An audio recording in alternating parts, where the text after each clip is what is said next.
Good evening, sir. With your permission, sir, George, sir, I'm starting the. Yes, Bob. On behalf of IPS Telangana State Branch Office Paris, I welcome all the delegates who have joined to attend this meeting. This is the second webinar, and before handing over to the proceedings to George, sir, I would like to welcome all the distinguished guests here. Sir, George, sir, please welcome George, sir, President IPS Telangana State Branch. I welcome Dr. Anand, sir, Vice President, IPS Telangana State Branch. I welcome Dr. Sai Krishna, Editor, IPS Telangana State Branch. I welcome Dr. Chandrasekhar, sir, Senior Psychiatrist. And I welcome today's chairpersons, Dr. Kishan, sir, and Dr. Umashankar, sir. And today's speaker, Dr. Anand, sir. Now, I hand over the proceedings to George Reddy, sir. Sir, please take over, sir. Thank you, Bob. Good evening, everybody.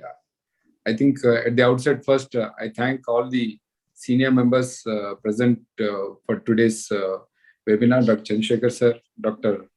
Anand, sir, Dr. Kishan, sir, Dr. Umashankar, sir, Dr. Mayur, sir, and all the members of IPSTSB and all the distinguished members who have joined for today's CME. I think, in fact, during this tenure of 22-23, we started this monthly IPSTSB webinar, and we have a sponsor helping us to organize this event.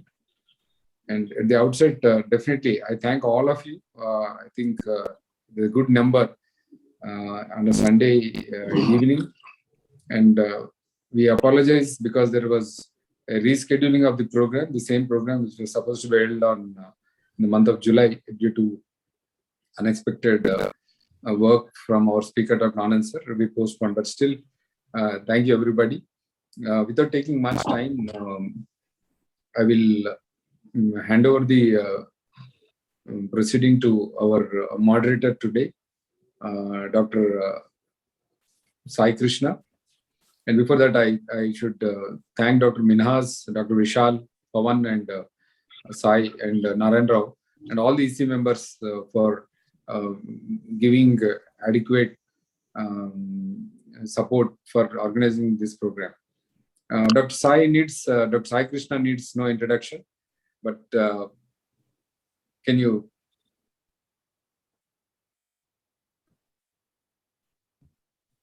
And Sai, he did his MBBS from Prathama Institute of Medical Sciences, Karimnagar. Later, he did his MD from Kamneni Institute of Medical Sciences at Narketpalli. And he's trained in medical education training from Jipmar, Pondicherry in the year 2012. Current position is the Professor of Psychiatry at Prathama Institute, Karimnagar, and is the Honorary Editor for the second consecutive term of the Telangana Journal of Psychiatry, and he's doing a wonderful job, and he's meticulous and the person behind today's program. And his areas of interest are addiction psychiatry and sexual medicine. Yeah, a wonderful person, Dr. Sai, and I think without him, we cannot imagine many of our programs. He's very active at the state level, the zonal level, and even at the national level. Thank you, Dr. Sai. I request you to take over, Sai. Thank you, sir. Good evening to all seniors, colleagues, and postgraduates. We welcome you all to today's CME program. Today, the topic, evolution of research question, it had started from Dr. George Reddy sir's presidential address, where sir had said that we are planning to conduct series of webinars, discussions on journal. So I had requested EC and George sir to permit first, there should be a discussion on what is research, and the idea of research should be inculcated in young researchers and postgraduates. So the idea had started like that. So we thought that Dr. Anand sir, who is the senior most member of IPSTSB, who is very active in academics and research. So first lecture should be started with Anand sir. So I thought my mentors, Dr. Kishan sir and Uma Shankar sir, should be the chairpersons during the first session. And all the EC members, president, vice president, secretary, and treasurer had accepted for my request. And that's how the program had started. And Dr. Raghuram Reddy sir had sent a brief message regarding today's session. Dr. D.B. Anand, the distinguished speaker on evolution of research question, has experience of PG teaching in psychiatry for more than 30 years. He's a known clinician with exceptional knowledge in research statistics, carved the future and career of many postgraduates over a lot of period. He had delivered many presentations in psychiatry status and many fora. Sir is very eager to join today's presentation and he had wished his best wishes. And there are a lot of messages from seniors, Dr. Chandrasekhar sir, Dr. Kishan sir, Rajshekhar sir, Minat sir, Pavan sir, Sri Lakshmi madam. We are all eagerly waiting for today's seminar. Before wasting time, I am trying to introduce today's chairpersons. First, I'll introduce Dr. Kishan sir, who is my mentor. Sir is Professor and HOD, Department of Psychiatry, Pratima Institute of Medical Sciences, Karimnagar. Sir had done his MD from Osmania Medical College, Hyderabad. Sir was president of South Zone IPS from 2019 to 2020, president AP State Branch 2014 to 2015. Presently serving as vice president IMA Telangana Branch from 2021. Sir is also serving as co-convener membership subcommittee IPS 2021. Sir is having multiple publications in indexed journal. He had guided 17 theses and 17 MD students had passed under Sir's tenure. Sir is executive member of WPA section on religion, spirituality and mental health. Sir is currently editor Telangana Journal of IMA and he's a chairperson of Task Force on Spirituality and Mental Health IPS. Sir is also president of IMH Hyderabad Alumni Association. We welcome you, sir. Next, I will introduce. Thank you. Next, I will introduce our second chairperson, Dr. Uma Shankar sir. Uma Shankar sir needs no introduction. Sir is professor and HOD, Gandhi Medical College. Sir is superintendent, Institute of Mental Health, Erragadda, Hyderabad. Sir had an MBBS from Kakatiya Medical College, Warangal. He is MD from Osmania Medical College, Hyderabad. Sir is currently CEO, State Mental Health Authority, Telangana State. Now I hand over the proceedings to today's chairpersons, Dr. Kishan sir and Uma Shankar sir. Over to Kishan sir. Thank you, Sai, and for that, thank you. Congratulations to Telangana State Branch under leadership of Dr. George Reddy. Initiated wonderful program, is having big agenda of active work for the next year. We are going to see the show of Dr. George Reddy, his activities. And thank you very much, IPSTSB, for giving the opportunity for the chairing. My teacher, Dr. Anand sir session. And his teacher is guide to my thesis, along with Dr. Raghuram Reddy. And most of the participants are students of Dr. Anand. And today's participants, how they keenly want to listen to Dr. Anand. So before giving to Uma Shankar to talk, I want to tell few words about, because Chandrasekhar sir is there and so many other seniors also there in the research. We are predicting that now during my period, there's only 2 MD seats, myself and Kesharao, 2 MD students and 4 DPMs. Out of that, 2 DPMs should vacant. But now we are getting 100 MD students in MD Psychiatry in Telangana state itself. So we at least 10% of 10 should go to the research, because we have a lot of people are coming from well-off families. So research and academicians should be developed. That is the thinking going on in some of the leaders of IPS in South Zone, and that is why the research capacity building committee started in South Zone, and it is unlimited budget. It last 3-4 years. The Shaji and other senior leaders of South Zone and Dakshin Shekhar and Ashok Reddy, all these persons are helped to establish, and it's wonderfully they have started second training program of RCBC, that is research training and youngsters. A lot of assistant professors, young psychiatrists are participating in that. I participated every class almost in the first session, and second session is going on. So now one more area is funding agencies. Ayush department and other even drug companies are giving funding areas. Now that South Zone started the funding, we even IPS Association also starting funding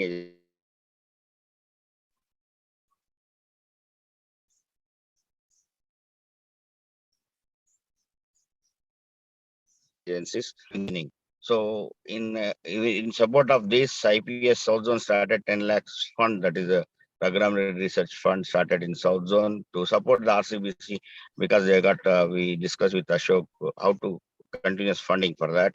And Alumni Association also started 5 lakhs fund for alumni, IMH alumni teachers fund for research, that is with 5 lakhs fund. And Telangana State Branch is seriously thinking about RCBC at the state level, and South Zone is guiding all states to start RCBC committee, that is research capacity building committees at this level. And one more point we observed, lot of the editors, because during AP we completed 25th year celebration 10 years back of our journal, AP journal. Lot of editors, 2-3 editors have seen, they are not allowed to talk in our inaugural function and valedictory functions. One or two editors shared with me. So there should be respect, should be increased to the editors of journals, and especially for researchers. And this should be encouraged by our association. That aims, it is there in our aims and objectives. I think this is the best starting by Telangana State Branch is thinking seriously. At least 10 lakhs fund should be allotted. That I think Judge Reddy is thinking, and EC is thinking. At least we are having 50 lakhs, 10 lakhs fund. Interest should go to as a fund for the young research, for the best protocol, that like that. Anand sir is a great resource person, and we need lot of Anand sirs in next generation, and other researchers. These are the few ideas from my side, and I think with these words, I want to hand over to Uma Shankar for his comments and to go ahead. Good evening, all of you. Uma Shankar. Thank you, sir. Good evening, all of you. Thank you, the IPSTSB, giving this opportunity for chairing this session. Dr. Anand sir is a teacher for many teachers here. I think he's a very great person. He did his MBBS from Gandhi Medical College, and he did his DNB in psychiatry and DPM in NIMHANS. He did a certificate course in research methodology also. He was retired from the Institute of Mental Health as a professor of psychiatry, and right now is working as a professor of psychiatry in Mallareddy Institute of Medical Sciences, Hyderabad. And he was worked as a senior resident in psychiatry at JIPMER, Pondicherry, as a research associate in neuropsychology unit at NIMHANS, Bangalore. And in the project he worked he is awardee of the Jairam Award in the South Zone Conference for the year 1999, and he had publications 53. I think he was I think more than that. I think so. He was he was guide for so many people. He was co-guide for also so many people that time. So whenever we get any opportunity for doing any research, the Anand sir name used to come to us. So we used to go and meet him. He is very kind enough to help us. Many students they help, and because of him, we know some area of research, how to do the research, how we plan the research. Some of the things we could learn because of him. I think today it is a evaluation of research. A research question is a good topic. I informed many our postgraduates also because we difficult to get a speaker like this. So we have a fortunate today we have a Dr. Anand sir. And also I'll feel very proud and privileged to my teacher as a chairperson. Thank you, sir. And I will once again I thank the organizers giving the opportunity. I request the Anand sir, please proceed your presentation, sir. Thank you. Thank you, Kishan sir and Umashankar sir. Now over to Anand sir. Thank you, everybody, for the nice words. Nice to see all the people again on the Zoom and the senior people who have been my superintendent and guide at IMH, Dr. Raghuram Reddy Garu, and other names I'm not able to see, but thank you all for asking me to present on a topic, for starting this particular on a theme of research methodology, which Dr. Sai has been doing wonderful work, especially for the journal, and so much of there's a lot of things which he has to do for keeping up the journal, and we wish all the best because the journal is the only way in which we can communicate our thoughts and ideas and our work to the world. So once you get all the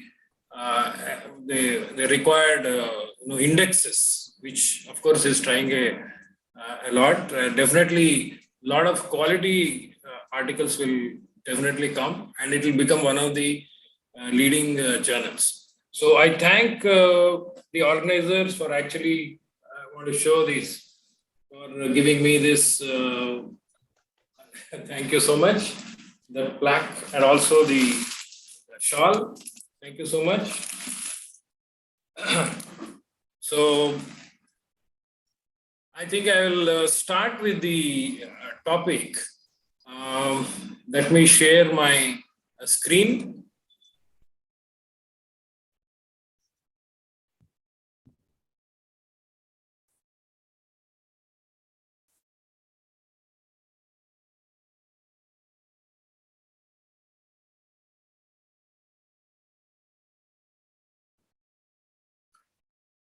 So I hope I am audible and also visible. Is there any problem? I'll just try to increase You are the... audible and visible, sir. Thank you, thank you. Only thing Make it is... as full screen, sir. Yeah, I'm trying to do that.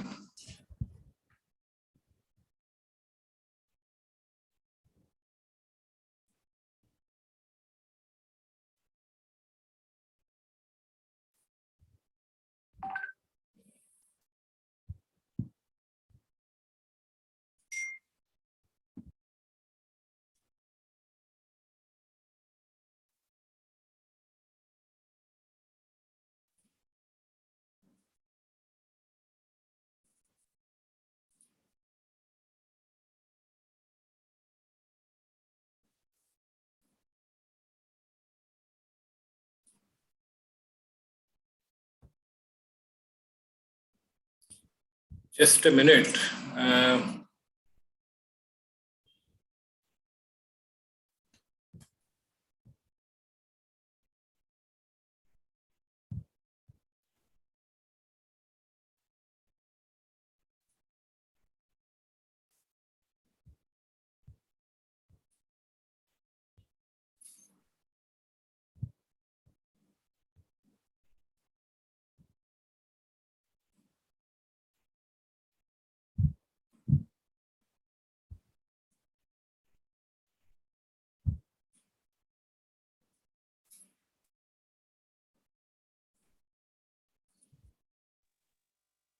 Sai, meanwhile, sir can start talking.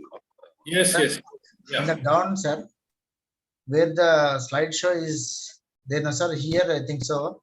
Where the voice is there, we can enlarge it, sir.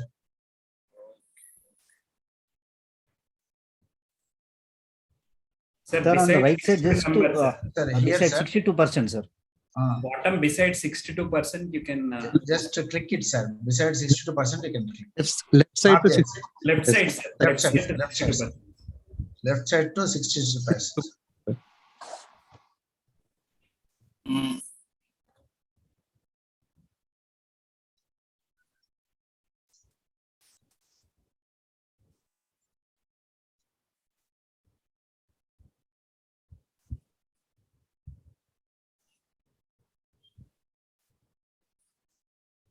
The only thing I'm not able to No, sir.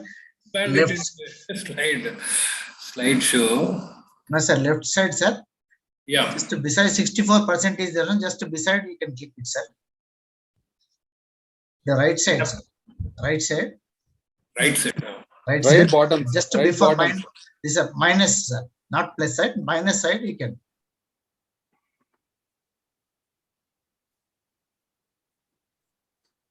Sir, no. Sir. No. No, sir. No, sir. This is this side, sir. Not opposite side. Sir. No, not. Sir, there are 4 symbols on the left side of 120%, sir. Out of which Just 4? beside 120, you can click it, sir. Yes, sir. Left side, sir. Left side where? Beside No, 120. Just now you Just click it. No, exactly sir. beside 120, sir. Oh, I And think this is a plus. It is a minus is there. No, this side minus is there, no, sir. no, don't say left. It is to the right, sir. To your right side, sir. Right. Right side plus is there. Just No, no, Not that Same. one, sir. same continuation minus is there, sir. So Sir, decrease minus కన్నా ముందు 64% ఉంది sir. 64% no, sir. 64% పక్కన ఉన్న symbols. Screen బొమ్మ ఉంది కదా sir, screen లో అది నొక్కండి. Yes, sir. Yes. The right lower end low couple లాగా ఉంది కదా sir. Yes, sir. Is it okay? Yes. Yeah, it's okay, sir. it is fine, sir. Right. I'm audible and visible, I think. Yeah. Yes, sir. Yeah, thank you. I'm very sorry for the No initial problem. glitch. Okay, after a long time, I'm using it on the Zoom. Okay, so Anand, sir. Sorry, sir. Yeah. Please, all of you mute yourself except Anand, sir. Please. is it okay now? Yes, sir. Please go ahead, sir. Yeah, It's thank okay, sir. Thank you so much. The topic which I have chosen, I thought was important regarding the evaluation of a research question.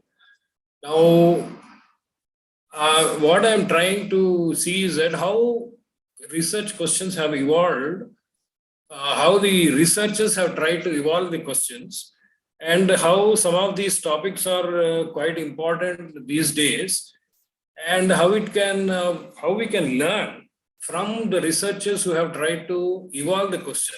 What I mean to say, it need not be the same topic, but it is the theme in which they have tried to evolve, and how did they do it. So this can pave a way for us, for the researchers, to go ahead in their research. These are some of the things which I thought were important in guiding some of the thesis at IMH and other places. So this is what I am trying to present, is the evaluation of a research question. So let us straight away jump to this particular sutra in Sukta in Rigveda, which is in the 10th mandala 129 to actually there are 7 suktas like this. Now, what is the importance of this? That the importance is that there is a type of what is called as inquiry into the cosmology, which has been, as you know, that Rigveda is one of the oldest texts which are available to the mankind. So you can actually, I'm not going to read the slokam, but you can see the meaning there. What it means is that it is about the cosmology. They have not concluded anything here. You can see that then even nothingness was not, nor existence. There was no air then, nor the heavens beyond it. So it's an open question. So he's trying to ask what covered it, where was it, In whose keeping was there the cosmic fluid? So what it means to say is that it's a skeptical inquiry into the cosmos. So the main thing is that our ancestors, the sages then, had an open mind on examining a lot of things. One of these examples is the cosmology. So that the spirit which we need to inculcate in us, that is a research spirit. So formally defining, research is a type of a planned activity. It leads to generation of information that will help in answering a specific question. So it generates a lot of information and it can answer specific questions, as you can see here. Questions will never subside. One question is solved, another question will arise. So these are the questions which mankind is faced with, and they need to get prepared for the newer questions and try to answer them. So the objectives of my presentation is how do we conceive an issue and conceptualize a research question and writing a title and objective. So let me start with this particular slide. You can see that there are three things which are essential for any research question. That is an idea, literature survey, and observation. So I'll try to give certain real life stories and examples for these type of idea, literature, survey, and observation. Of course, these days, since we have the media and all that, there are conferences and there are definitely publications and also comments and controversies. So all these things will generate ideas, and then people will go into for the literature survey. So, and then observe and then conclude. So let me start with one of the famous study from India only about observation. Now, I do not know how many of you have heard of one Dr. Bhavaskar, inspiration for research. Now, Dr. Bhavaskar is a physician from Maharashtra. Now, what has he done is that after his MBBS, he was posted to a PHC in Maharashtra, a Konkan region. Now, what he found out was the symptoms following the scorpion sting. Scorpion sting produces hypertension, tachycardia, pulmonary edema, and shock, that is autonomic storm. And he found out that the fatality rate is as high as 30%. And people die because of acute pulmonary edema. And this was more common in children. So I do not know how much the new generation, whether they have seen scorpions or not in this concrete jungle. But then I do definitely remember seeing at least some scorpions whenever the attic is cleaned. At that time, attics were made of wood and also some wooden boxes. Whenever you open them, you could see, or some old wood. If you're taking, then you will find that. And at least in the rural regions, these scorpion stings are quite common. Now, people think that an adult may still not have so much of effect, but children definitely do have effect. So the fatality rate was quite high. And also these, whenever children are bitten by this, the people there used to think that now the person is going to die and never take them to a bigger center. And also the lack of communication and transport that was in 1978. He was working in 1978. Now he is known for starting the use of prazosin, which now is, as you know, that is used as an antihypertensive whenever there's a catecholamine rush, like pheochromocytoma, and the fatality rate came down to 1%. So this is basically because of Dr. Bhavaskar's observation. There was no clear documentation about this, the signs and symptoms of scorpion sting before, no published good literature on this. And of course, the mechanism is there because scorpion sting, the venom, inhibits angiotensin ACE and results in accumulation of bradykinin, which is implicated in the development of pulmonary edema and acute reversible pancreatitis. Also is a cardiac problem. So it can cause acute cardiac failure also and pulmonary edema along with the autonomic hyperstorm. And also bradykinin, which further enhances noradrenaline released by the presynaptic mechanism, which this mechanism was later on described. So at that time, there was not much of treatment available and many people used to die. And he was just an MBBS. But then you should understand that at MBBS level, still he was able to observe and all these symptoms were recorded by him. And at that time, some treatment was available, but that was not that effective in treating these patients. And he actually collected the cases and then he sent it to the Indian Medical Journal, and then they refused because they found that there were a lot of grammatical mistakes in his observation, in his writing. So, without losing heart, he sent it to, as they say in Telugu, Kodte Kumbhasthala ani Kotali, he sent it to the Lancet. As you know, one of the leading journals. And how many of us in MBBS, at least I did not know there was a journal called as Lancet when we were doing MBBS. And this person working in a PHC has probably heard of Lancet. And at that time, sending an article was not that easy. You have to go to the post office and send all these things and then wait because it has to be shipped. It will take months and before you get a reply. And then he got a reply within 8 days. And they accepted his paper with some corrections.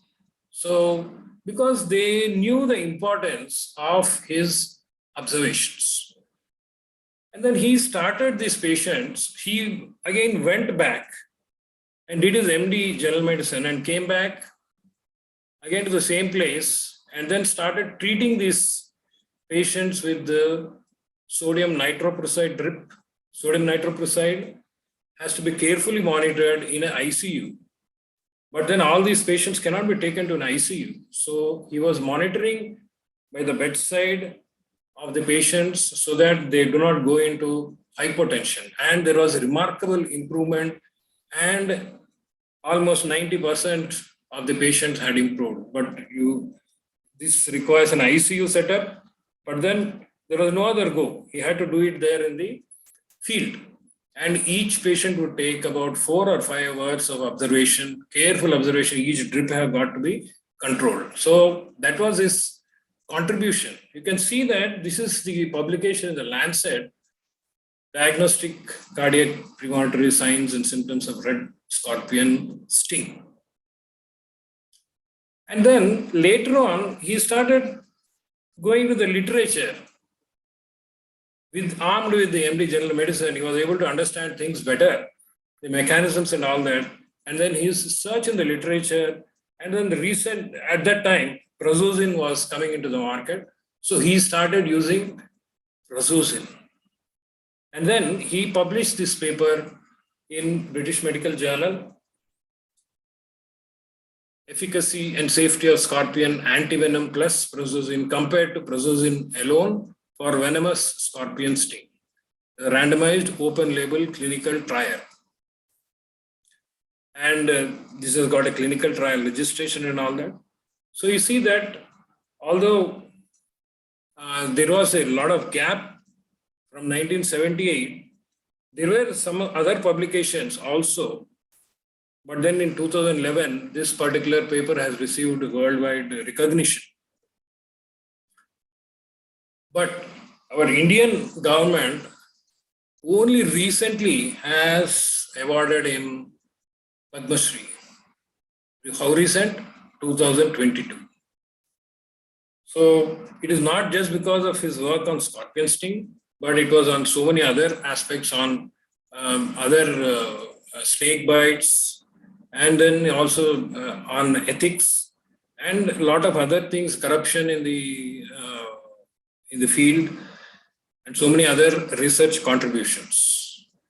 So what I mean to say is that this is starting from an observation and how it has led to an idea and a literature survey. So all the three, as you have seen, the cog, the wheel, has got to be one wheel turns, other wheels also turn. So it can't be alone. Now let us come to this. People keep on talking about discoveries by serendipity. I heard this word only when I entered psychiatry. People used to talk about serendipity. It was very difficult to understand what is this word. But then later on I was able to understand it is by chance, accidentally you discover something. But do all the researches happen like that?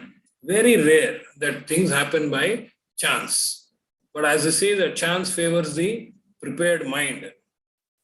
Like, for example, as we have heard read long back in our organic chemistry, the dream of Kekulé regarding the benzene ring. He was dreaming, serpents, one serpent's mouth on the tail of, biting on the tail of another serpent, and like that. So that has given him an idea about the benzene structure. But then he was thinking about that particular problem. It is not that suddenly something has occurred.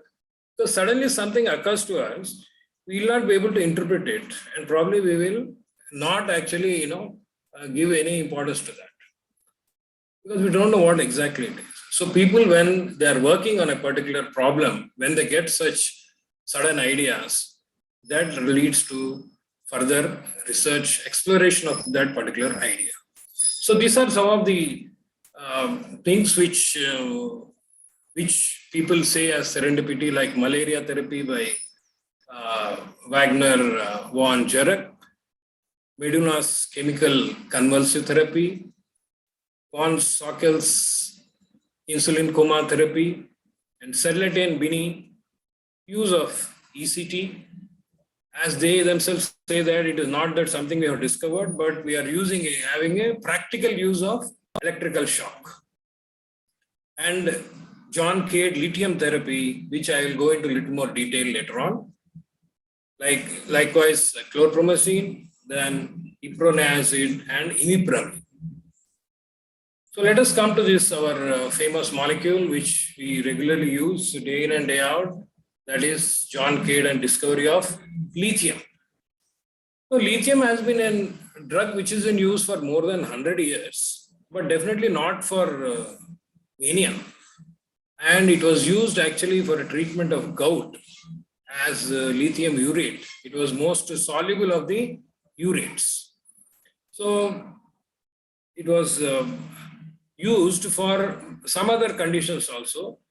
And it used to happen that whenever uric acid crystals are deposited in the collagen, they cause pain, but then this disappear, gout, again they disappear, again they appear. And lithium bromide was also used as a potent hypnotic. At that time, there was a hypothesis that, like gout, that mental illnesses, especially the maniac depressive illnesses, as they used to call, would appear and then disappear and then again reappear. So probably is it that there is some sort of metabolic intoxication? So what is that metabolite? So that was the hypothesis then. The hypothesis that mania resulted from an intoxication with a circulating metabolite. So John Cade wanted to find out what could that be. So animal experiments were done. So you can see the next thing is experiment. That is injected urine from manic patients and also from normal patients into guinea pigs. So one was the experimental group, another was the normal urine. So what were the findings? The findings were urine from manic patients were more toxic in the guinea pigs than controls. So he postulated that the principal toxic substance in the urine was urea, and that uric acid enhanced its toxicity.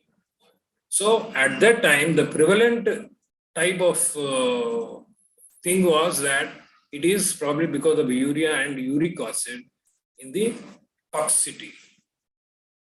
So,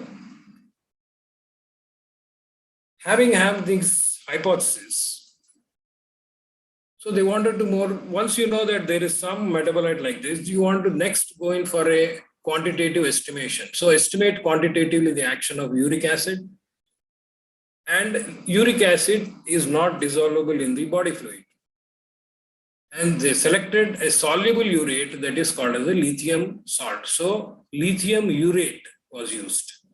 So as you can see, aqueous solution of 8% urea saturated with the lithium urate was injected. And to their surprise, they found that toxicity was far less than expected. Urate should actually increase the toxicity. The toxicity is coming down. So the thing was, the finding showed that lithium has done something to this urate. It has decreased the toxicity, which was because of the urate. So lithium ion might be exerting as a protective effect. So they have taken out the urate molecule, and then they started injecting lithium carbonate intraperitoneally, and they found that there was no toxicity, and they found that animals have become very lethargic. This is the reference you can find. It is very interesting to read these discoveries of serendipity in these dialogues of clinical neurosciences. So you see that now they thought that the lithium, it can be used, and the mechanism of action is that they make people very lethargic. That is what is required in a manic patient. So this drug has been in use for medical illnesses for almost a century. As it was used in many conditions, there was no ethical contradiction for trying in manic patients. And it also confirmed the absence of major side effects with the lithium carbonate and lithium citrate in the doses contemplated by using them on himself. He also used it on himself, and he found out that he was becoming very lethargic. So lassitude and docility in guinea pigs was thought to be the main reason how lithium is acting in manic patients. You can see that how things have evolved from a metabolite which is causing increase in toxicity, and has changed into the action of lithium by causing lassitude and docility. So that is how the theory has evolved. But then this was in 1948. But the lithium has not come into use because they found that in higher doses it is causing toxic effects. So before going to human beings, one has to be very careful. So flame photometry has come into existence in 1960s, and since then the lithium assessment was possible, and then you can find that what is the safe zone, safe range of the lithium levels. So that is how things have evolved, and since 1960s we have regular use of lithium, and 50 years of lithium use has been published, and then it is found to be one of the safe drugs. So what is research? Research is the systematic, as you will see that in the two stories which I have narrated, systematic, and it is logical, which consists of both deduction as well as induction. Generalize it also.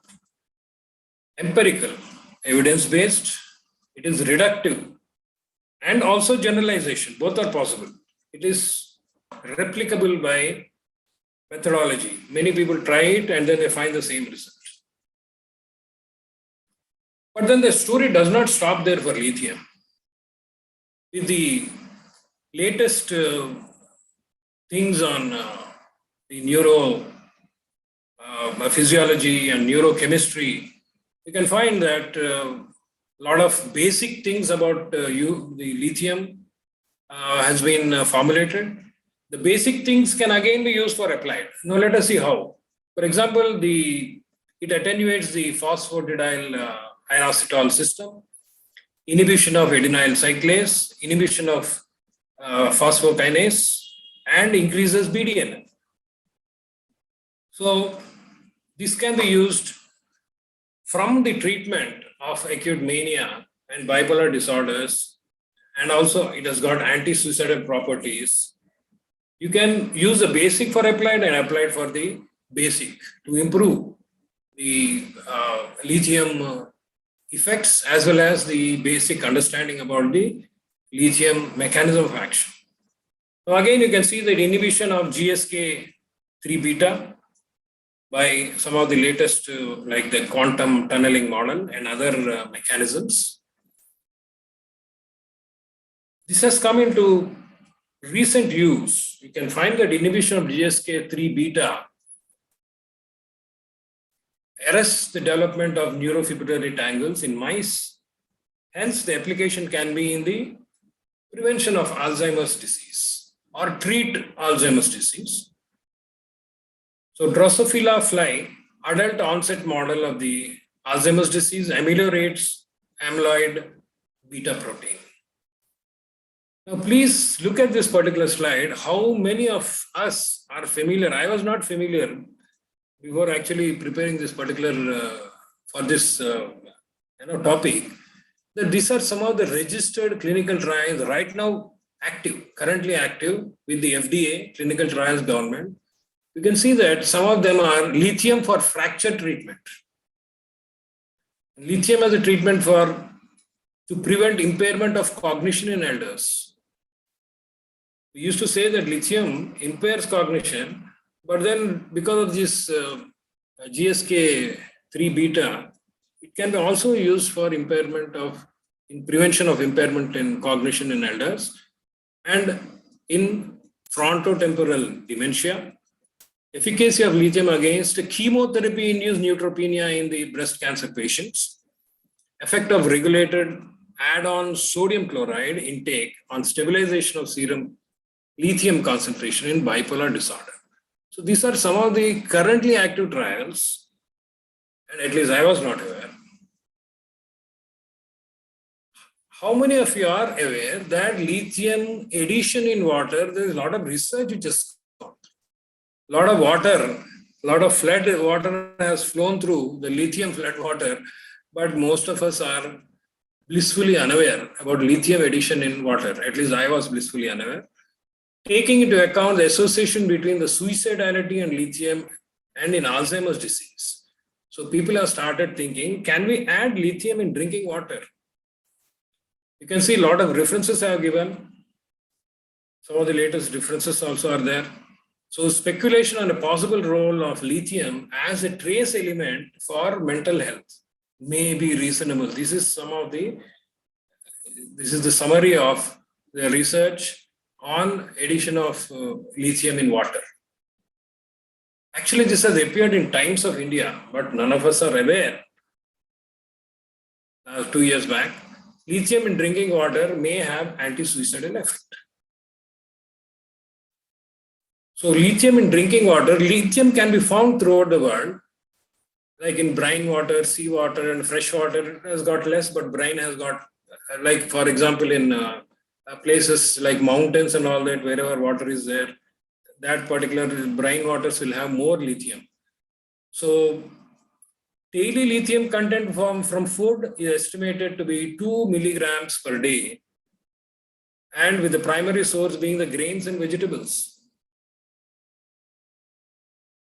And I remember one of the student was asked in the examination long time back in IMH. I remember one of the examiner asked, what is the normal level of lithium in the blood? Actually, at that time, the answer was no, 0. Only when lithium is given, no, you estimate lithium. That is the proper, correct answer at that time. But then the candidate has given some level. The examiner was quite furious. Now we can find that you can also find lithium even in normal blood volume, but it varies and it can be in a minimal level. Now, granitic and igneous rocks may have elevated levels of lithium. Igneous rocks, our Deccan Plateau, Deccan Peethubhumi is made of basalt, which is igneous rocks. So you can also find that. And problems with conducting baseline testing for lithium is not regularly done in estimation of the contents of water. So lithium in groundwater, you can find very few articles on that. The first one is from Rajasthan, and second one you find, how many of us know that in Suryapet district this has been done? And the lithium in water concentration is found to be about 0.14 milligrams per liter. So there are a lot of not only studies, but systematic review and meta-analysis are also there, published in Journal of Affective Disorder. Relationship between suicide, 308 studies are there. I was blissfully aware, and I thought that there would be a review article at least in the Indian Journal of Psychiatry or Indian Journal of Psychological Medicine, but no, I could not find any. Probably it's my ignorance. Somebody can correct me. And latest 2022 February also, lithium drinking water as a public policy for public policy, you see, for suicide prevention. This has been the current relevance and considerations. So we have blissfully been unaware of some of these things of use of lithium. So the youngsters, we need to develop what is called the research mindset. These are some things which are around us. This does not only confine to the textbook of psychiatry, but then one needs to search and find out from other fields also. For example, lithium in water, where is it found? It is definitely found in mountains and all that, where it is more. And then it is found also in the vegetables and fruits which we eat.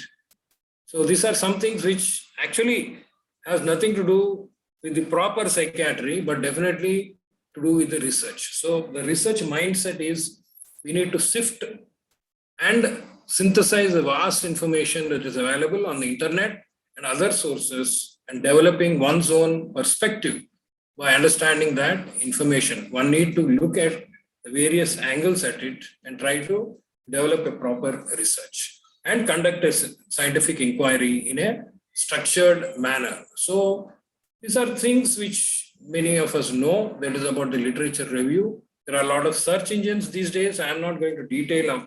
Most of us know about this. The Medline and Embase and Cochrane review, NICE, and unpublished research. And the way in which you can do with the Boolean operator, the and or not and other brackets and all that. And then you will get the literature out. And then you can also have the hierarchy of evidence.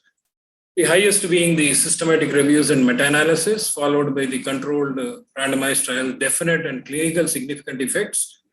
And likewise, the last one is the case report. So even case reports definitely would add. So somebody, you publish a case report. Unfortunately, what is happening is that these days, many of the standard journals, they are not accepting case reports. That's one unfortunate thing. And there are very few journals with the case reports. And most of the foreign journals are now charging FT amounts in pounds and dollars, somewhere around $1,000, $1,500 to $3,000 for publishing a case report. So that is a deterrent for most of us.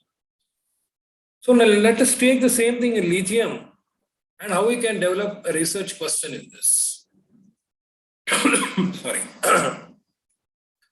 So can I do something like this, lithium in water and suicide prevention in India? So before that, let us raise some research questions. So what can that be?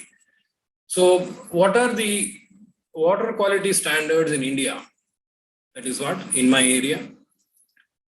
Is lithium in water regularly estimated in India?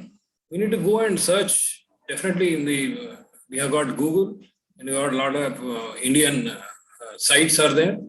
Vegetables and fruits in those areas, that would be average intake of lithium. And what is the prevalence of suicide in different areas of India? And has this lithium in water they are drinking accidentally maybe, has it decreased the suicides or not? We don't know. Can we associate suicide prevalence and lithium content in water and food? So like that, you can think about, can we fortify lithium in water for people with suicidal ideas and observe? Similar to the iodine fortification of salt for prevention of hypothyroidism. So these are some of the questions which can be raised, and it is for the younger generation to take up these questions and pursue them.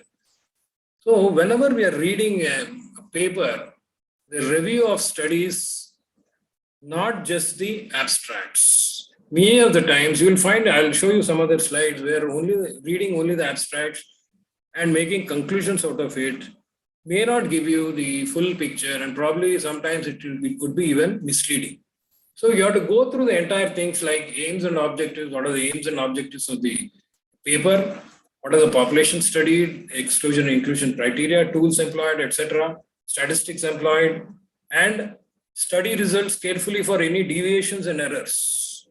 They would have thought of something, but then they would have deviated when they talk about the discussion and the conclusions. So evaluate the strengths and weaknesses of the study and write in your own words about the study. That will make us understand what you have got out of this particular paper. Now let us take some examples here. Studies on cardiovascular system and antidepressants. Please remember these days that studies are there which show that your antidepressants are working against the CVS system. Let us see some of these papers. I'm not going to the study itself, but just to give, for people who are interested, can go into that, just read the conclusions. The underlying thing is, current use of antidepressants was associated with lower risk of myocardial infarction in 2016. Okay, this is one paper. So of the different classes of use of SSRI showed the lowest risk for MI and therefore confirming the research hypothesis. Next study. This is more scary study. This is from 2020. Let us see the result. The result says that antidepressant use was associated with greater likelihood of having diabetes. Odds ratio is 1.05. And hypertension, odds ratio is again above 1. And hypercholesterolemia, again odds ratio is above 1. So what it means is that it's showing that antidepressant medication use is going to increase. For people who are having diabetes, greater likelihood of having diabetes. Not only increasing the diabetes level, the sugar levels, but likelihood of having diabetes or hypertension or hypercholesterolemia. Now, please remember that the cardiologists and physicians are going to read this type of literature. They don't read your psychiatric journals, and psychiatrists don't read usually the medical journals. And then they are going to argue with you and then show you this evidence. And say that this is the latest information. What do you think? I don't want to use your antidepressants. So another study which shows that only read the underlying systematic review and meta-analysis in 2020 shows that unclear whether SSRIs reduce mortality or cardiac events in patients with coronary artery disease and depression. Unclear. And the same paper, it shows that, please read the bold lettering there. Given that the quality of the evidence was low, further research is warranted. But who is going to do this research? It is for the younger generation to carry on, read all these articles, and then trying to, at least this paper appears to be little more on the wall. So suppose we take the same thing and try to formulate research question, how that can be. So we are going to ask several questions like how frequent are MIs in myocardial infarction in depression? How frequent is mortality in depression? If antidepressants control depression, are the MIs and mortality less? Is it less? Is severity of depression associated with MI or mortality? Is there a gender effect, age effect? What has compliance of AD got to do with the prevention of cardiac event? Like that, you can have several questions. So these are the different variables which you will generate and try to control some of these variables in the research. This is how the research question evolves. So we need to look at something like a research question like this. Do antidepressants prevent heart attacks in depression? So we are talking about antidepressant, regular use, compliance, which ADs, dosage and frequency. How important is it in controlling depression? Do antidepressants exacerbate depression in people with CADs? So this leads to formulating a research question which can be exploratory, that is open-ended, or it can be confirmatory. Confirmatory is hypothesis test. You form a hypothesis and then you try to prove or disprove your hypothesis. It can be a question-driven rather than a method-driven. That means, suppose you know a particular method, the research method, you should not try to impose that research method onto a question, but rather it should be, question should be addressed and then search for a proper research method. So planning good research is making the procedures fit the questions rather than one way around. So if there are already existing procedures, a lot of procedures, for example, there can be only a qualitative study. A single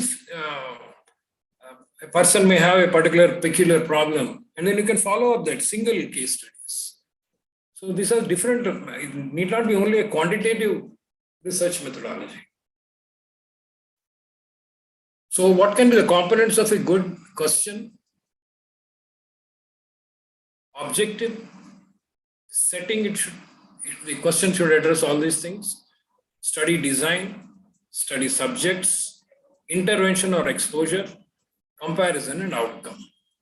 So let me see, let us take this, the previous 3-4 papers on antidepressants and then see how I can form an objective. So I wish to study, the objective is I wish to study cardiac patients with depression who are taking antidepressants regularly and whether it has any effect on the cardiac events like all-cause mortality. What could be a setting? A cardiology outpatient, for example, in our hospital, like any other hospital. How about psychiatric evaluation and management? How will you do that? When? Timing. Then study design proposed. It can be a case control. Is it possible? Or do you want to do a cohort study? Or do you want to do only a cross-section study? What is feasible? And who are these study subjects? Outpatient, age, gender, CAD patients, etc.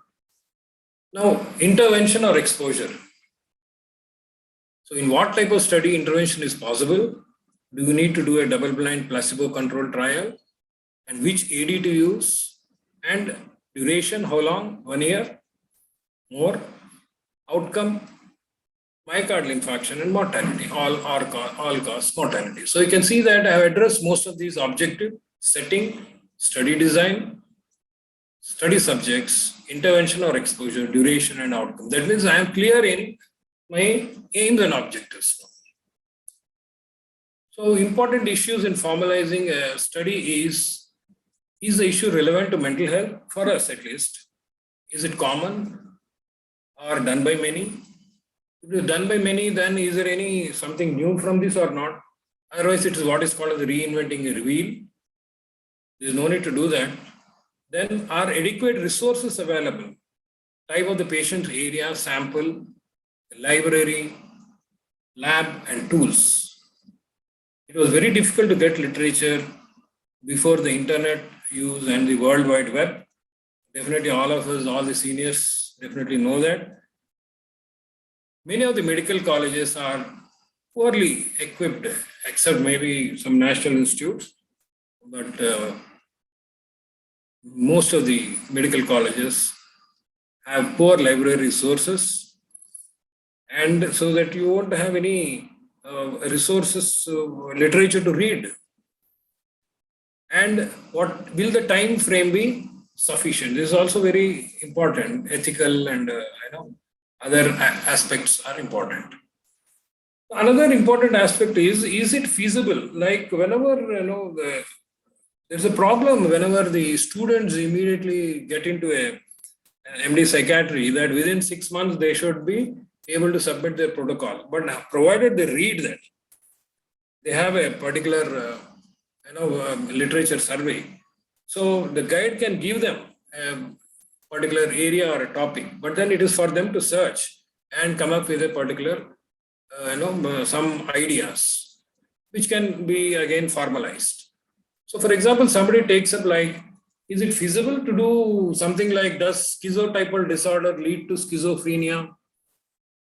It's probably possible, but for an MD student, he will not have any time because he has to sift through a lot of patients and find out who is having this schizotypal disorder. And also the diagnostic categories are shifting from personality disorder to the main categories in psychotic disorders and schizophrenia. Then prevalence of, for example, depression in Hyderabad is too large. You cannot do that. fMRI studies in schizophrenia, no technical support. Efficacy of SSRIs in elective mutism. There are some case reports, but how many cases of elective mutism? This is just to give a few examples to see that it should be more feasible studies. And ethical aspects are also important. I will not go much into that. So coming on to the research questions and research hypothesis, questions are framed such that both the planned intervention and the population to which it is being applied are mentioned. So in this question, we need to mention both this, the intervention, planned intervention, and the population. Let us see an example here. Do students who are sleep deprived perform better or worse on a test of attention? This is a simple thing. So you have a test of attention, and then the people who are sleep deprived, are they performing better or worse? So let us form a research hypothesis from this question. This is a question. What is the hypothesis? Hypothesis is a research hypothesis is a tentative statement about the relationship between two or more variables. It is specific, it is testable prediction about what you expect to happen in a study. You don't know what is the outcome. Definitely not, but it should be testable. The prediction should be this way or that way. So the research question can be made into a research hypothesis, like example here.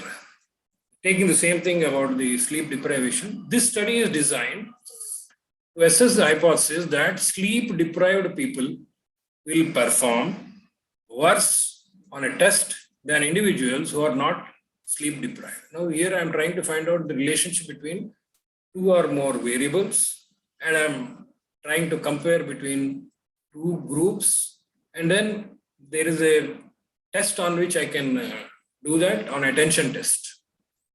So what makes a good hypothesis? Starting from number one, you should have some solid question. You should do some background research and see that whether it is testable or not. And then you form an independent research question on that. So this is something like the life of pi, easy to remember. That's why I put this particular slide of life of pi. Life of pi, COT, caught with the tiger there. So pi caught. It's easy to remember this. Why? Because P is population, I is intervention or exposure, comparison, O is outcome, and T is time. So if your question, your title has all these PICOT components, that means it is a full title. So I am taking a totally different type of a clinical question from orthopedic. Why? Because it is easy, you can split all that and see. And also to have a shifting of attention. So what is the title here? The title here is, in an adult patient with a sprained ankle, is splinting equivalent to plaster in respect to pain control and fracture healing? 1 year study. Now let us look at this PICOT things in this. Population. What is the population here? Adult patients self-presenting to the emergency department. What is the intervention? Splinting. What is the control? Plaster. What is the comparison? Two groups are there, splinting and plaster. Outcome measures, pain control and fracture healing. What is the time frame? 1 year study. So all the PICOT components are there in this. So whenever the researchers are forming, it is the people who are going to write their protocols and all that should be able to have these PICOT components. Some of them may be missing, definitely. If suppose you are not doing a comparative observation, then these two things will miss. So If you are following a cohort, then you are doing nothing there. Intervention aspect is not there. But definitely outcome measure should be there and population should be there in any particular study, and time frame should also be there. So let us come back to that antidepressant thing. Antidepressant drug compliance reduced the risk of myocardial infarction and mortality in depressive patients. So you can form your own hypothesis on this. Is it feasible? Is it interesting, novel, ethical, and relevant? Acronym is FINER, FINER, and PICOT. All these components should be there. So let us reframe the question based upon this. So how I am going to reframe the question is 1 year follow-up study to evaluate occurrence of cardiac events in depressed CAD patients who are compliant on sertraline in cardiology outpatients. So do you want to compare? You can add another compare sertraline with some other antidepressant. So you can reframe the whole question. So this is how the question can evolve. And then you can add the methodology. You want to do a cohort or case control or cross-sectional study. So questions are basically, and objectives can also be primary and secondary. What is primary is the most important or the central question. Ideal, and it is stated in advance. And that is the basis for your sample size calculation. So whenever the researchers do the sample calculation, that is based upon the primary objective.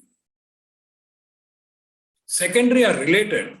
For example, you are assessing the efficacy, then that becomes the primary one, but you also at the same time looking at the side effect of a particular drug, then that becomes a secondary. And it can be vice versa also. So it is related to primary, it is also stated in advance, and limited number, but usually more than one. So common error in research question is overloading with too many objectives and too much data collection. So if you are very clear in your primary, it should generally be one, and secondary 1 or 2, that's okay. So single primary question around which to focus the development of the protocol and sample size estimates. And secondary research question can be related to the primary question or other hypotheses. Different types of questions can arise. For example, you have a question on etiology, then it is a case control or a cohort type of study. The diagnosis, signs, symptoms, or tests for diagnosing a disorder, then it's a diagnostic evaluation study. Prognosis, inception, cohort study. Therapy, randomized control, trial. Cost effectiveness, economic evaluation, and quality of life studies. So depending upon what is that you are looking, you try to also know about the type of these types of evidences which you are looking for. We are finished with the CVS. Now let us see antidepressants and diabetes mellitus. Recently, you can find when you look at these, the literature, you don't find any supporting literature for any of your antidepressants and also for the antipsychotic drugs in some of the papers. It's really surprising. Now let us see this particular study. The risk of new onset diabetes in antidepressant users, a systematic review and meta-analysis. Now what it says, the conclusion, it says still it remains a matter of debate whether single AD exerts a different effect on the risk of diabetes. Another study, increased risk of type 2 diabetes in antidepressant users, evidence from a 6-year longitudinal study in a cohort. This is published in Diabetic Medicine, and your medical colleagues and diabetologists are going to read, and they are going to throw this evidence on your face and say that your antidepressants have increased my patient's diabetes. So the conclusion says the prospective study found that current antidepressant users were at high risk of developing type 2 diabetes during follow-up than non-users, regardless of the type of antidepressant, even after adjusting for the symptoms of severe depression. This is something like, a heart attack for all of us. But then you need to counter them We are doing a proper study and then evaluating that paper. Another study which shows that the meta-analysis confirms that association between AD use and incident diabetes. Another study, 2020, you can see here, is a population-based nested case control study, and the conclusion says that regular metabolic evaluations are recommended for patients with depression, regularly taking antidepressants. Another study, again published in 2020, conclusion, which again, please read the underlined one. Treatment may be at a small increased risk of developing type 2D. So these are at least somewhat comforting, published in JAMA Psychiatry. But then your JAMA Psychiatry, the physicians are not going to read it. You have to show them the evidence and say that there is a small increased risk of developing T2D. But then all it requires is a proper evaluation of the paper. Now, that is about antidepressants. Second generation antidepressant, here is a paper which shows that it is published in our World Psychiatry Journal. Conclusion: a significantly increased risk for stroke and coronary artery disease in non-elderly adult sample with second generation use, antipsychotic use. We also confirm a significant risk of adverse metabolic outcomes, which all of us know already. These findings raise concerns about the long-term safety of SGAs, given their widespread and chronic use. Now let us see what are the recent, now you see that there's a lot of, these days, a lot of social media, which is very active. And then somebody who at least reads some of these papers, which is very unlikely, but the people can pass on all this information to this social media. And then this is what happens regarding our antidepressants or antipsychotic drugs. Let us see some of what are these earthquake components here. Here is a media projection from the Economic Times, published in April 2022. It says that antidepressants are not linked with happiness or improved quality of life. Read the quotes. The quote here is the link. You can go and read that. What it says is that using antidepressant regularly may not make you happier compared to people with depression who do not take the drugs, finds the study. It is a little confusing. Even if you read 2 times also, it is not that easy to understand what they're trying to tell because they themselves were confused as to what these findings were. But then you see the title, not linked with happiness. That means shows that antidepressants don't improve, they do not alleviate the depression. The same paper in another media, foreign media, it shows the study finds antidepressants don't improve the quality of life long term. 23rd April 2022. Why that social media projection has come? People are going to read the social media, but actually because of this particular paper, published in April 2022, the title of the article is Antidepressants and Health-Related Quality of Life, HRQOL, for Patients with Depression. Analysis of Medical Expenditure Panel Survey for United States. Okay, now what it says is that the paper, what is it trying to conclude is that people who are given antidepressants do not have a good quality of health-related quality of life. And what is the population? 17.47 million adult patients diagnosed with depression. So that's why that earthquake slide I have shown is definitely going to upset a lot of us unless you actually read this paper. The link is given, you can download it. PLOS ONE journal is actually, easily readable and downloadable. So it's open for all. Every year with 2 years they have not actually done any They have not gone through all these 17.47 million adults. It's very difficult, humanly possible for, in the US. These people were, if you actually analyze this particular paper, find the primary author is a pharmacist. Of course, pharmacist is nothing against pharmacists publishing any articles. And please remember, when an article is published, like PLOS ONE and all that, that means they're already peer reviewed. So you cannot comment and say that the author is a pharmacist and what right he has got, what does he know about psychiatry, but it has been peer reviewed, published in one of the international journals. So what he has done is that from 2005 to 2016, about 12 years, they have taken the secondary data of the health-related quality of life, US data. 12 years of data. And then seen that in 2 years follow-up, that is a 2 years follow-up, that is also again the data which is provided by the United States site. So it is a secondary data analysis, it's not a primary data analysis. Secondary data, this data is already there on the database and they have analyzed this. So what is the outcome measure they have used? Health-related quality of life.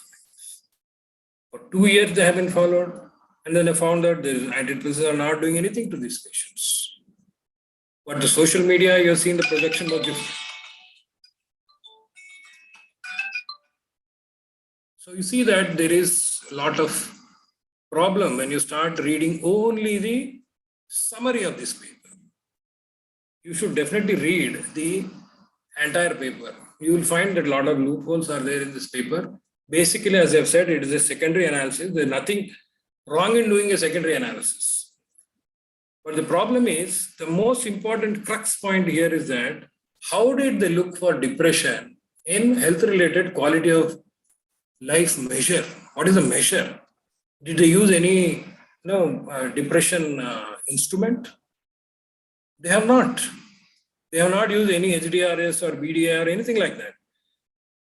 US has got this, they have an instrument which is called as the Social Functioning 12, SF12, what they call it. And this SF12 is something which measures this health-related quality of life. So SF12 is got 12 questions. 5 questions address the physical health. And 5 questions, what they say is emotional problems. Emotional problems. There's only one question which says that do you feel down in dumps or blue? That is the only question anytime. Suppose somebody asks me, anytime did you feel down? And you can say, most of us will say probably yes. It doesn't mean any time frame. Okay. Now, what is happening here is that there are no questions on depression apart from saying emotional problems. So the author has concluded that emotional problems is equivalent to the problems which are related to depression. So that is the main problem in, without using any depression instrument, assessment instrument, the authors have concluded that antidepressants do not do anything with the depression. So that is how the analysis of this paper goes on. But then unless we go through the paper, we cannot. There's already a critique which is on this paper has been published in Journal of Clinical Psychiatry. It says that a reader's guide, antidepressant drugs and health-related QOL, a reader's guide on how to examine a viral research paper with a critical eye. Please read both these papers. This paper is also a little difficult to get. Journal of Clinical Psychiatry, now you will read only the summary. So this is how this paper appears to be misleading. That's not all. There is aftershock after an earthquake. What is that? Economic Times. This even in our WhatsApp group, some of these people have come across this particular paper. They have projected it. So Economic Times says that keep the antidepressants away. New study says that chemical imbalance in brain isn't causing depression. July 2022. This is the conversation. You click on this link, you can listen to the audio by the author. This is by author Joanna Moncrief. The Serotonin Theory of Depression, a systematic umbrella review of the evidence. Published in Molecular Psychiatry. You can't say that Joanna Moncrief has fudged with the data and or her results were wrong, or personally, she misleads or enters into a controversy. Why? You cannot contradict like that, because this is published in a reputed journal, Molecular Psychiatry, a peer-reviewed journal. So those aspects you cannot fight an author like that. But I would request, because these people who are interested, probably because somebody is going to ask you, especially if you are in a clinic and you will find an NRI guy with a half-pant cargos standing before you with an iPad, and then he says that your antidepressants are not going to act. What is that you are doing? Prescribe some other drugs or do only psychotherapy. So you will be caught in such a situation. And luckily, the Indian media has not yet got a whiff of all these things. Now, this paper is not that easy to dissect. Let us see the conclusions of this paper. The study findings are demolishes the 5-HT hypothesis of depression. There is no consistent, what the findings are, no consistent evidence of association between serotonin and depression. No support for hypothesis that depression is caused by lowered serotonin activity or concentrations. There is some evidence was consistent with the possibility that long-term antidepressant use actually reduces serotonin concentration. This is contrary to what we have learned over several decades, that how 5-HT is deficient in depression. And then this is one paper which comes out. It says that 5-HT is not involved in depression at all. And your antidepressants are actually going to decrease the serotonin concentration. So that's why that after that particular paper, the latest after quake in July. This paper is not that easy to condemn. Let us see why. But then there are some problems in this paper. I would urge the researchers to kindly go through, read the whole paper. This again, you can download it and read. Now let us see first thing, what is this umbrella review of evidence? In the hierarchy of the evidence-based medicine, you will find a lot of systematic reviews are already published. Because systematic reviews again look at one particular aspect, not the entire aspect. Or meta-analysis, they look at one particular aspect. So umbrella review is review over systematic reviews. So let us say, for example, some 7 or 8 systematic reviews have been published and about 5 or 6 meta-analysis have been published. You are going to do a review, a super review of all these systematic reviews and meta-analysis, which is called now as the umbrella review. Okay, this appeared to be quite new to me before reading this particular paper. But then is it important? Why is it important? Because he is saying that, as I have read the results, that 5-HT is not at all involved in this. This I would actually leave as a question, but then I don't want to keep you, under stress, leaving with a particular question like this. Just to indicate few things, it is difficult to find holes in this particular paper because what they have done is that they have assessed the 5-HT involvement in depression. Like they have taken older studies, like tryptophan depletion studies, which were older in the sense after 2007, you don't have any studies on tryptophan depletion, published studies. Then they also looked at the serotonin levels, 5-HT1A binding, from the imaging studies and also from the postmortem studies.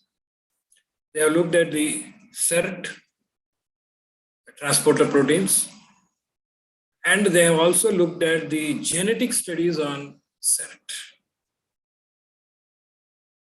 So altogether, there are some 19 such systematic reviews and meta-analysis. There are at least 2 or 3, I think, of the genetic study. Only 2 studies are there. Okay, so this particular umbrella review, what they have done is that there are 2 assessors are there who are again quite well versed in this particular field. They independently assess each of these systematic review and meta-analysis, and then they grade them. They grade them whether the evidence is high or medium or low. So unless you read this paper, you will not get the crux of it. The crux of it lies in the results. Now, what does the results say? The results say that 50% of the papers are having low evidence. And only 31% of the papers have reported the heterogeneous things in the different types of papers which are published in the meta-analysis or systematic review and meta-analysis. That's all the papers are also there. That is the crux. What is the crux is that why you please read the paper, you will find out. Now, what it means is that but their conclusions were drawn from the 19 papers or reduced to 17 papers. So let us take 17 papers. So if 50% of the papers are of low quality, but still you are making conclusions of 17 papers, that means you should be actually making your conclusion based upon only 8 or 9 papers. But then you are making your conclusion based upon 17 papers. Actually, it should be reduced to 1/3. Should be 5 or 6 papers because only 31% of the papers have reported heterogeneity. But your conclusions were based upon 17 papers. It is like this, simple. Let us say, for example, in an examination, there is a particular question, and then 50% of the students are below, that is below average, and there are some who are above the average. You are combining both of them of low quality and better quality, and then drawing conclusions. Just this is to alleviate your tension about this particular paper. I leave it to you to actually, make your assessment of this paper. These are the things which are coming up. This is a storm against our hypothesis, known hypothesis, and also about our medications which are of regular use. Now, these are some of the things which are in the literature, published, very recent, but the young researchers have to focus on all these things because you are going to face the music from the other fields and also from patients. So thank you all for patient listening. To summarize this, I have focused upon the various aspects of how to evolve a research question, the stories around them, and then how to formulate a research question and hypothesis, objectives, title, and then some of the studies which are surprising. Thank you so much.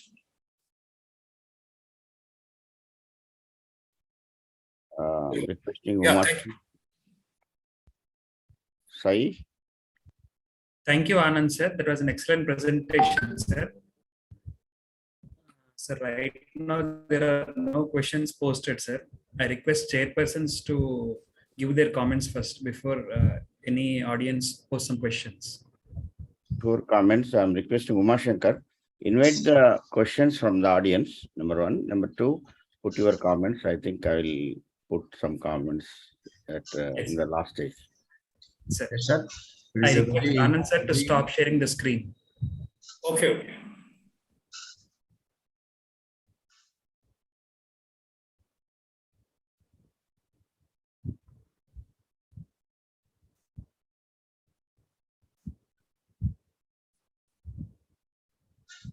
Thank you, sir.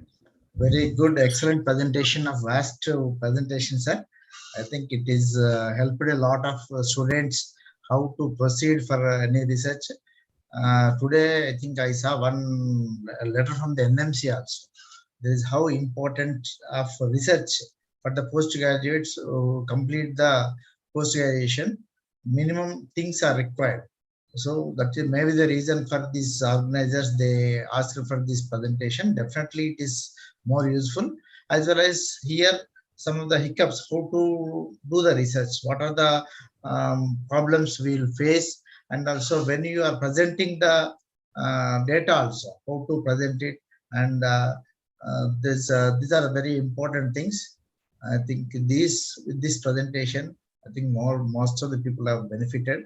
And I request the audience, whatever the most of the maybe postgraduates are maybe there, they can post the questions in the chat box. Sir will be answering. They can ask also. Okay. Otherwise, they can ask also. But I think here they cannot ask things. They can post their questions, sir, in chat. Yeah, two things are there. I don't know what is them. Sir, there is an anonymous question. What if my research question is already being studied in a different area? No, what if means I don't understand. That will be pertaining to that particular area. Area in the sense that you mean the geographical area or some other, field of study. So if it is different geographical area, we need to take the things into consideration in that particular geographical area, and then whether this is generalizable or not, if that is a geographical area. Some other field of study, like you are doing something on in the medical field or something like that, then one needs to think whether all the variables are controlled or not. Thank you, sir. I request postgraduates and faculty members who are there to post questions. I'm Dr. Chandrasekhar. Can I ask a question? Sir, namaste. Please. No. Dr. Anand, it was an excellent presentation. I enjoyed it thoroughly. My question is, see, often, especially in the field of psychiatry, we tend to get some questions when we constantly interact with the patients, very often, which can be converted into a sort of a research question. But what we generally see is asking the postgraduate students to formulate their research topics in the first 6 months of training, which I think is essentially not a correct practice, in the sense that the interaction with their patients and the questions which occur to their mind is still at a very nascent stage at that level. So unless you allow them to really interact with the patient population and go through at least for a year or so, probably the questions cannot be crystallized in their minds. What is your opinion about it? I entirely agree with that, but the NMC regulation says after their admission, within 6 months, they should submit their research protocol. And definitely it is the guides only who have to prepare the whole thing. Only thing is that they are asked to search the literature on this particular topic and come with particular questions. But the whole thing is designed by us only, which I have been doing it, unfortunately or fortunately. Fortunately, because I was able to learn myself about how to formulate the different types of designs and all that. But that is the problem which is genuine, which remains. And I don't think there's a solution for that, because NMC says that they have to finish everything within 2 years and then submit it 6 months before the examinations. It may be problem for the only psychiatry faculty and sir, most probably. For other things, already they have understanding in undergraduation. I think they may not have that much problem. Only psychiatry, because they may not attend during the undergraduation. So the little time is required for understanding. That may be the reason, difficulty. Otherwise, other faculty, I think already they have exposed in the even undergraduation and house surgeons everywhere. That may not be a problem for them. And also things are more measurable in medicine and all such things, where surgery and medicine, things are more measurable. Yes, sir. Some blood level of something and then like that.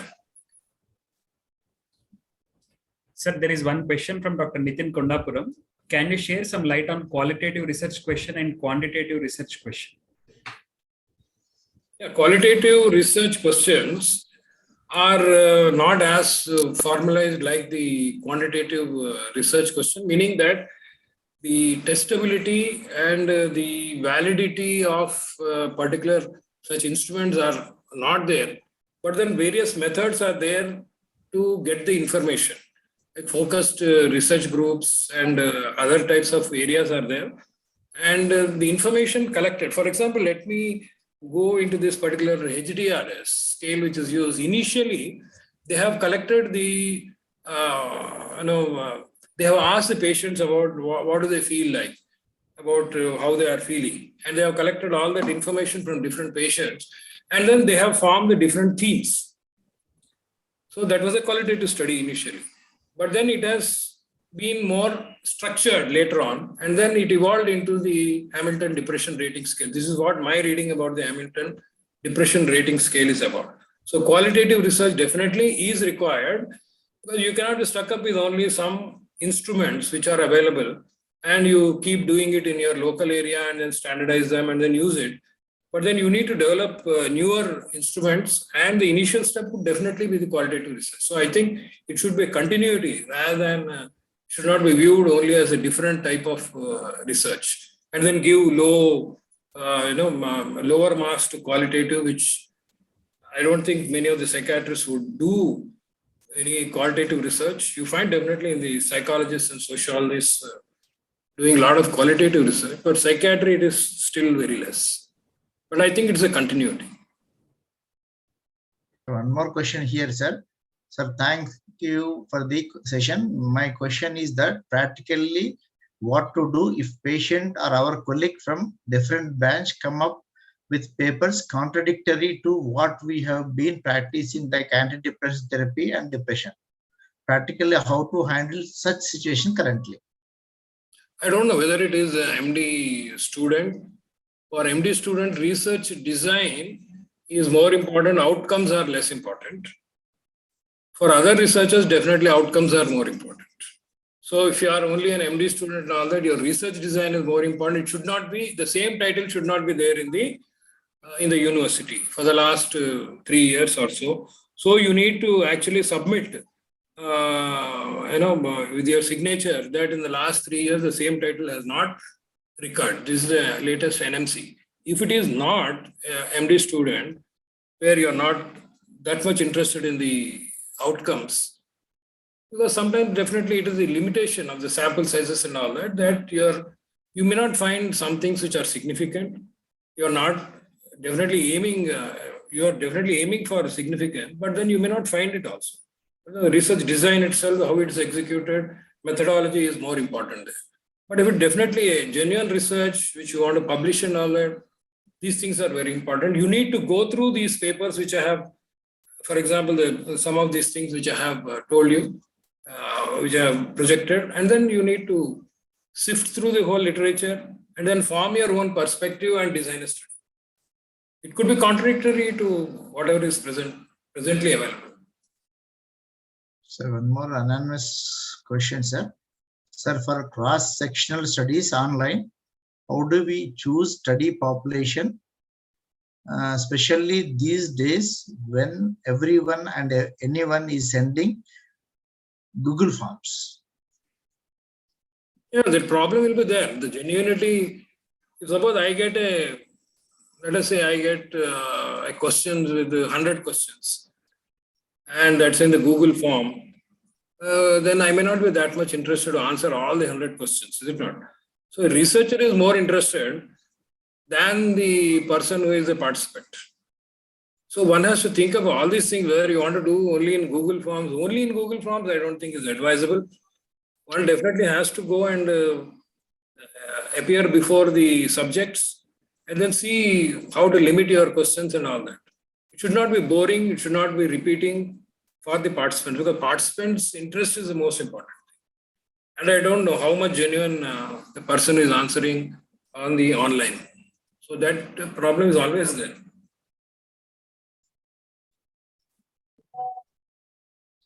Questions are completed, sir.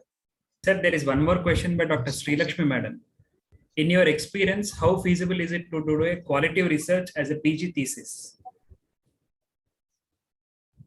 I have not done much of qualitative research, but probably it should also be planned.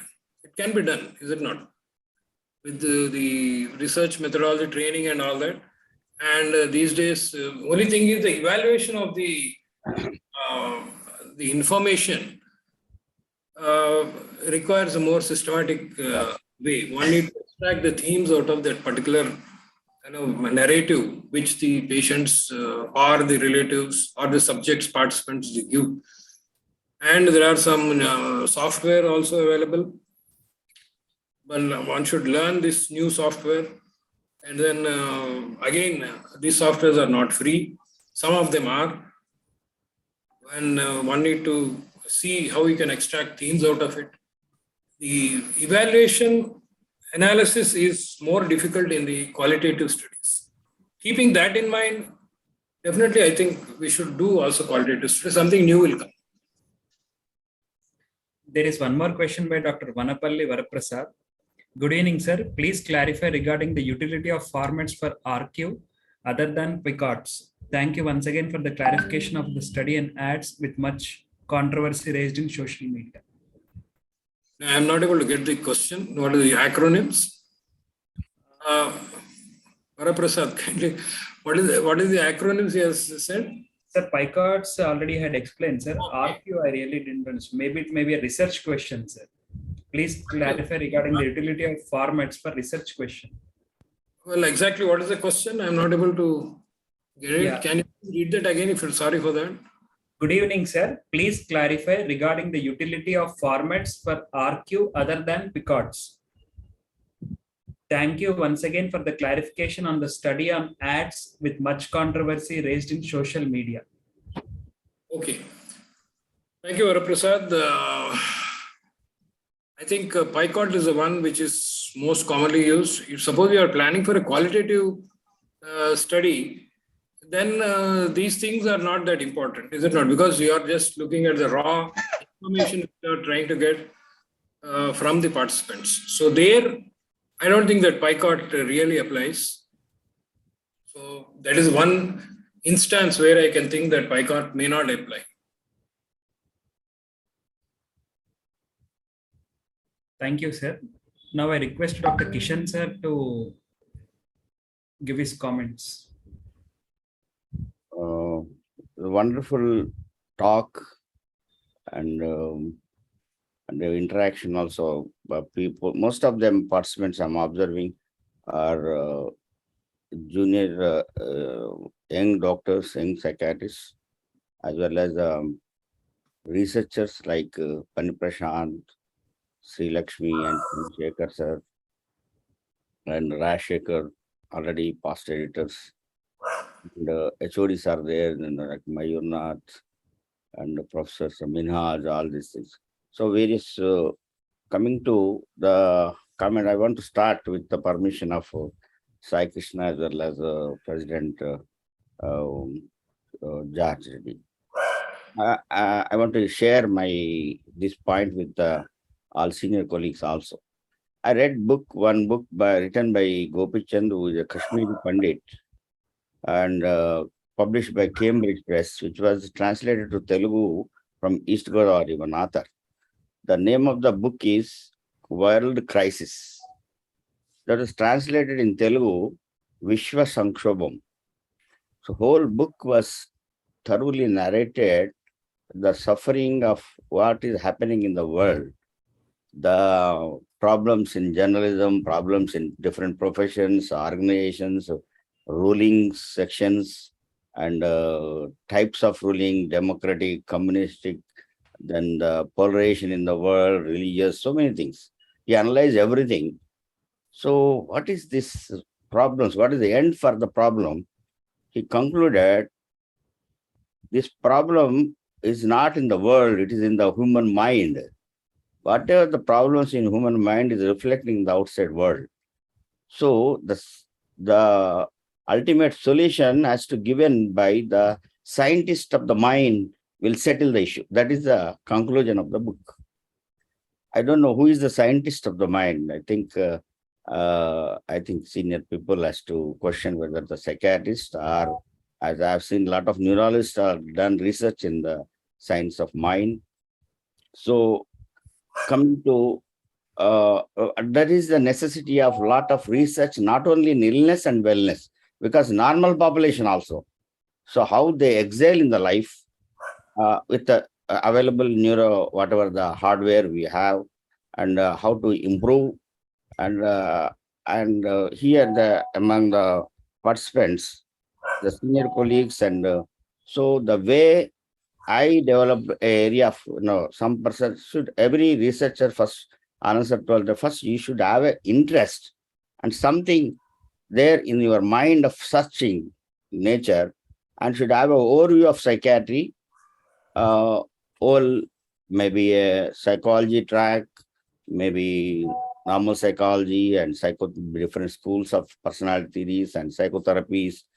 Then if you are unhappy with the existing psychotherapies, you will get something innovative things. Sometimes neurology also same, neurobiology and psychiatry like that.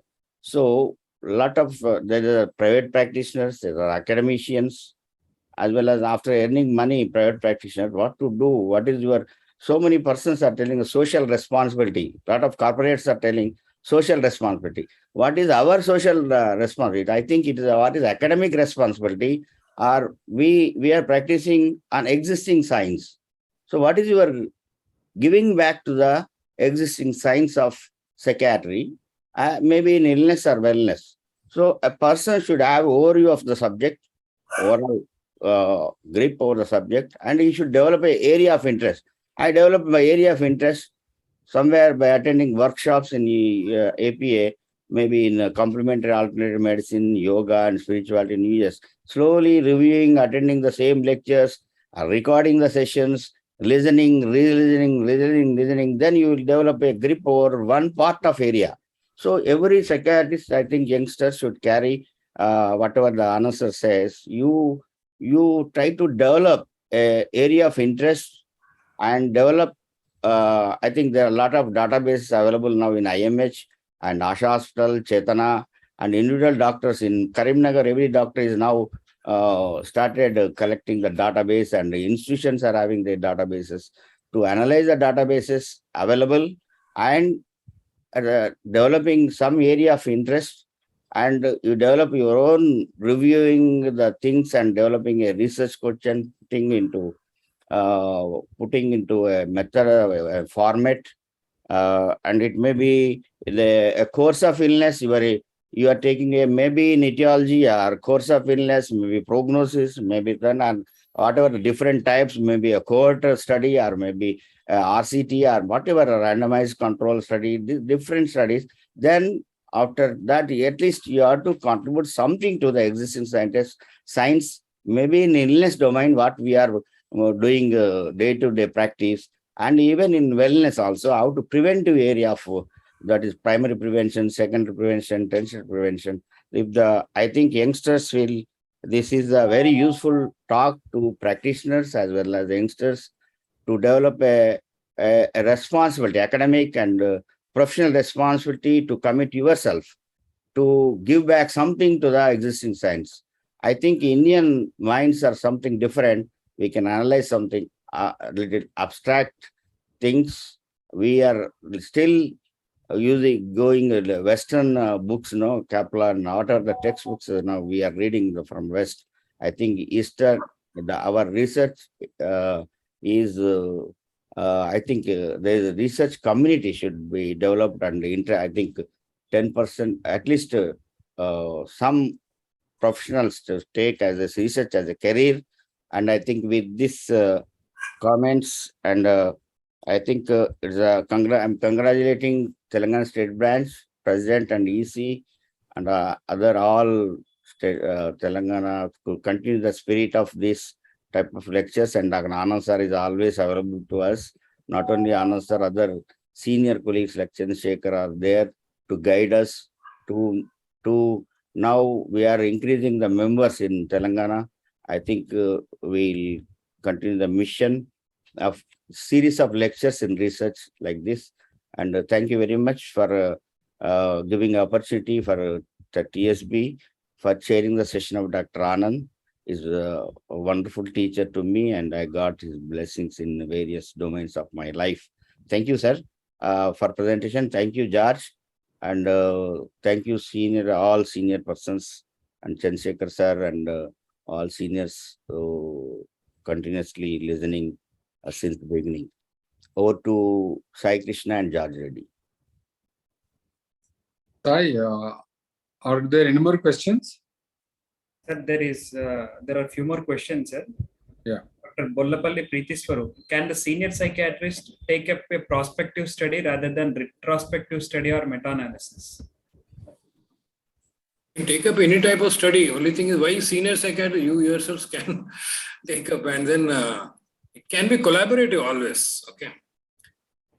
Prospective studies can also be done, but retrospective studies are easier whenever the data is available in the case sheets and all that, or the case files, or patient data is available, then it's okay.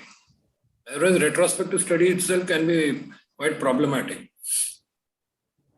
Dr. Varaprasad had systematic reviews and the other meta-analysis. You need better training on that. How to do? Probably you can get trained on Cochrane site as how to do systematic reviews and meta-analysis. And also for analyzing, you require different type of software for that. Dr. Varaprasad had posted few more acronyms like Eclipse, PIPA, SPICE. Yes. You also put it on my WhatsApp also. And my concentration as basically I've also given a reply to him was basically on the clinical studies where PICOT or PCOT are almost same, because is intervention is not there, exposure. For example, in a cohort study, it would be only an exposure, PCOT. Now, let us say, for example, Eclipse, that is expectations, client groups, location, impact, profession, and service. That has to do more with the health service related.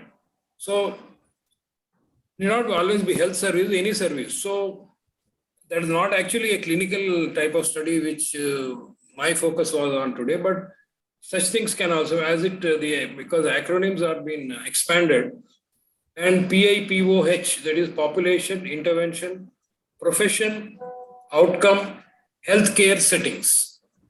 So probably the management people are more interested in such type of studies.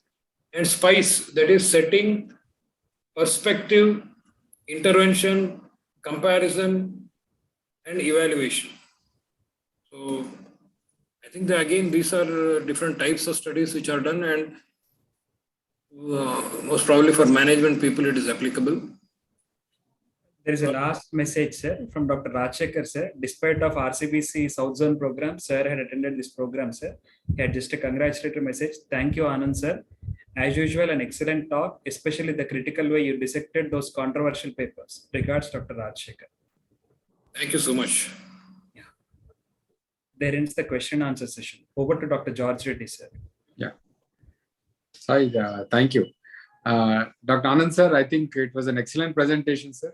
I think the attendance was excellent, sir. Thank you, sir, and hope we will get in touch with you, sir, for more sessions.